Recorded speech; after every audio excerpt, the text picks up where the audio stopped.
কলকাতার বাঘাযতীনে ভেঙে পড়ল চারতলা বাড়ি। বাড়িটি মেরামতির কাজ চলছিল। পুরসভার অনুমতি ছাড়াই কাজ চলছিল বলেই অভিযোগ কাউন্সিলর ও বিধায়কের।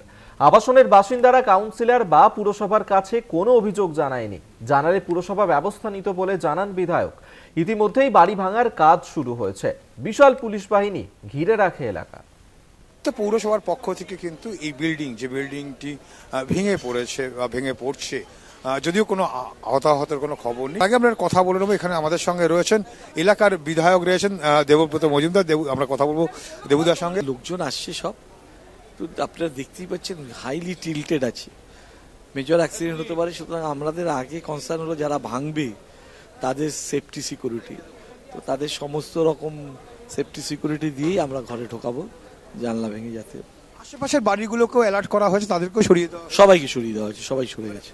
ফার্দার যাতে কোনো বিপদ না হয়। হিউম্যান ক্যাজুয়ালিটি এটাকে অ্যারেস্ট করা আমাদের সবার প্রথম কাজ। তো সেই জন্য আমরা আশেপাশে বাড়ির সবাইকে সরিয়ে দিয়েছি। আমার ধারণা যে আর তেমন কিছু দুর্ঘটনা হয়তো আর হবে না। আমরা ইমিডিয়েট যে উইদাউট পারমিশন বা পারমিশন নিয়ে করেছে তার একটা কপি দেখাক, যে করেছে তাকেও, এবং যে কোম্পানিকে বা কনস্ট্রাকশনকে দিয়ে করাবার জন্য তারা কাজটা করেছে ইমিডিয়েট তাদেরকে অ্যারেস্ট করে।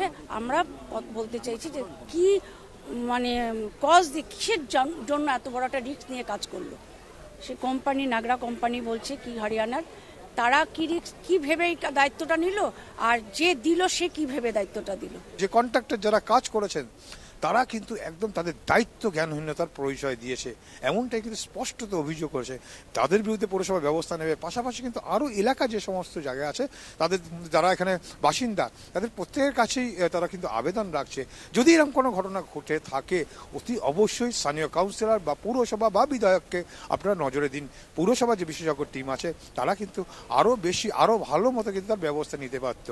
ক্যামেরা দিলীপ রায়ের সঙ্গে দেবাশিস সেনগুপ্ত, কলকাতা।